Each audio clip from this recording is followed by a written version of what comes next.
Hey boys and girls, it's Miss Farrell, your new first grade teacher at Sanders. I'm so excited for our first day of school tomorrow. But before our first day, I wanted to read you one of my favorite poems. This poem is called "'Twas the Night Before First Grade." I hope you guys like it. 'Twas the night before first grade. 'Twas the night before first grade, and all through the house not a creature was stirring, not even a mouse. The backpacks were hung by the front door with care, in hopes that the morning soon would be there.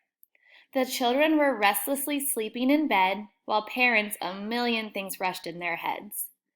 Once all were asleep, happy school dreams arose, with visions of friends, teachers, apples, and new clothes. For just in a few hours the new day would come, and all would awake in the bright morning sun. Kids would put on fresh clothes, new shoes, and a smile, and fidget and fumble with nerves for a while. Then bravely stand up with a smile and say, "I'm ready to do this, let's get on our way."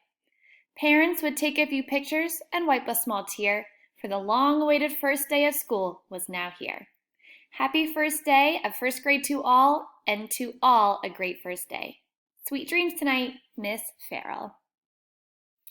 All right, boys and girls, I hope you have a wonderful night. You get lots of rest, and I'll see you guys in the morning. I'm so excited.